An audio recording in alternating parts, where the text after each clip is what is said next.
one of the things that we work on, because obviously that doesn't allow the shoulders to turn correctly if Right. your chin's down too much. Right, if your chin is down, it's going to stop your left shoulder from turning underneath there. If your chin's up, it's going to allow the left shoulder to get underneath a little better and make a fuller turn. Right.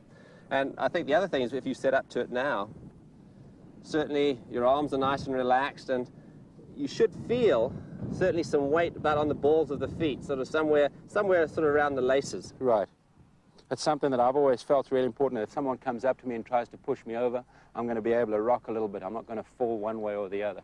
Exactly. So that little drill to get your posture right is vital. And then obviously to get set up to it at the right angle. In other words, to get your spine set correctly at the right angle, where you have a little tilt. Certainly your left side's going to be a little higher than your right, so the left hip and the left shoulder feel a little higher.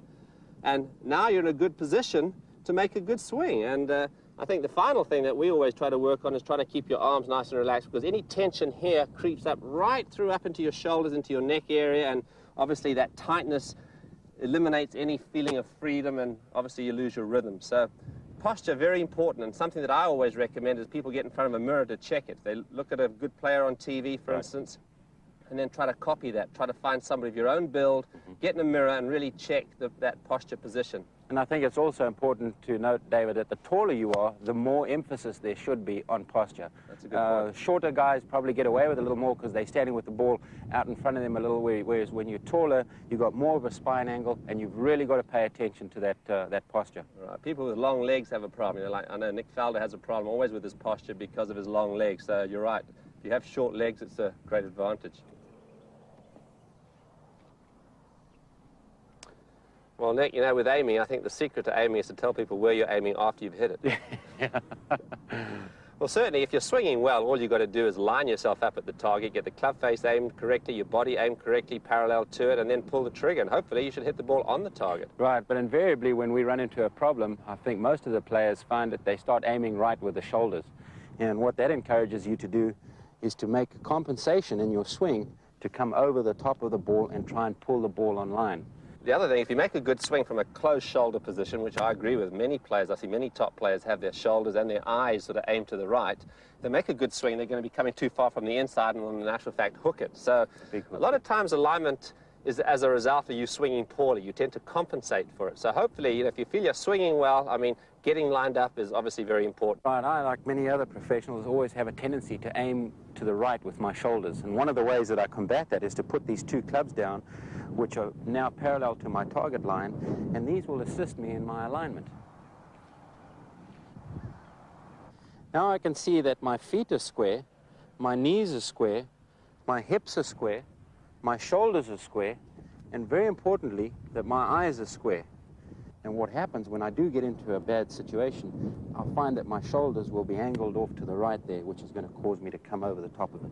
Right, and also when you start aiming to the right, your shoulders get too tilted and you get too far behind it, and also your eyes start to look to the right. So you've got to get your club face aimed up at your target first of all. Absolutely, and that's something that we will align our bodies around, is your club face. So once you can put the club face down, the clubs here, you'll be able to see whether it's square or open or closed, and you can adjust your body accordingly. What I do is I come in behind the ball. I'll stand directly behind the ball, keeping my target in view, come in from the back, making sure that my chest is open.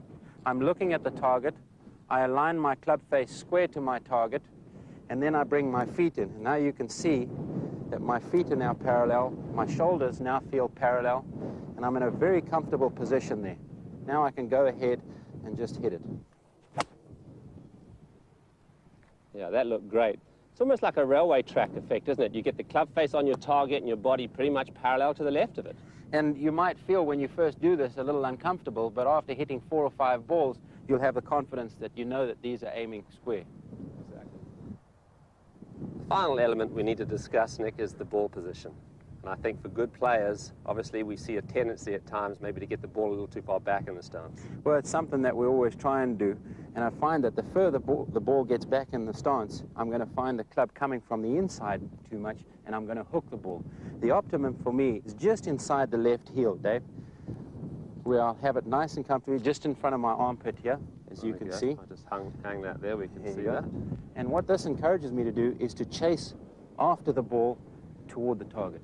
Right, also tends to help you to get shallow on it and take a nice shallow divot with your irons. And obviously with your woods, you want the ball forward anyway. Right. And you might just show us with a 3-iron, and then we'll just show you with a 9-iron. Okay, there's a 3-iron. And I'll go ahead and hit this one.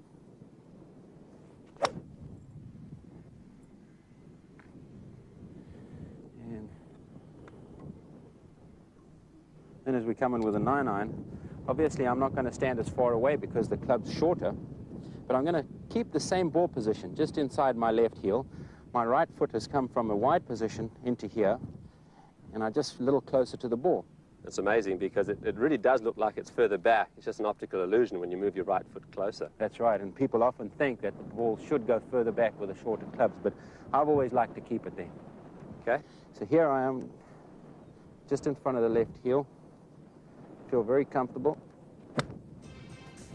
That's great. Nice shallow divot. Perfect. A good setup includes the grip, the left hand, the club being placed diagonally across the hand into the fingers, the right hand, the club being placed down the base of the fingers. Posture, making sure you feel pressure on your thighs. Keep your back fairly straight and your chin up. Alignment and ball position, make sure the club face is pointing at the target and your body parallel to it.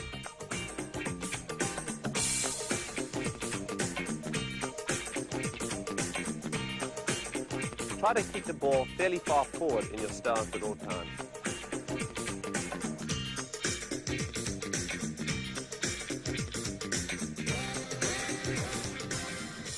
Well, we've discussed the basics prior to hitting a shot, in other words, getting set up to hit the golf ball. Now we've got to discuss the actual motion of the swing.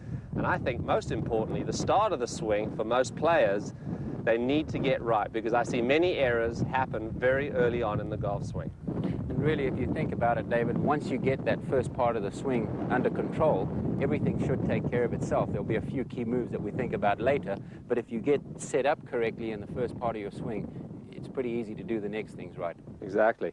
Now, the things I see with many players is, even if they've got a good setup position, the tendency is to get the club head going inside too quickly. There's that inherent fear of maybe taking it outside or picking it up, so they tend to take it in too quickly, and the club head actually gets too far behind their hands.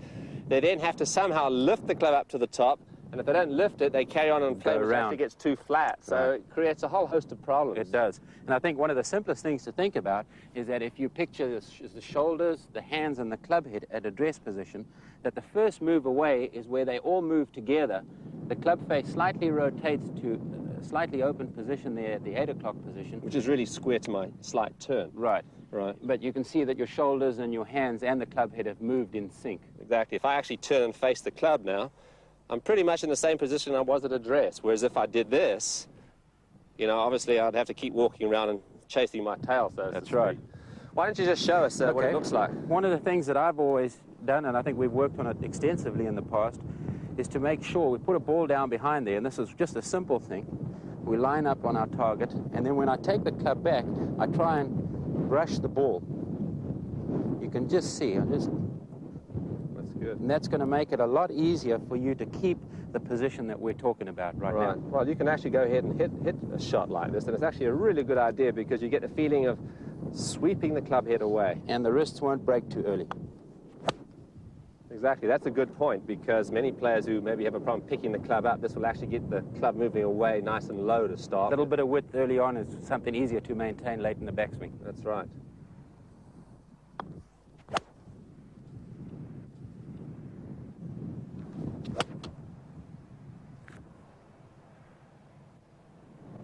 Well, Dave, one of the problems that I'm always faced with, and it's a habit that I've been fighting for a long time now, is that I get my hips turning too early in the backswing.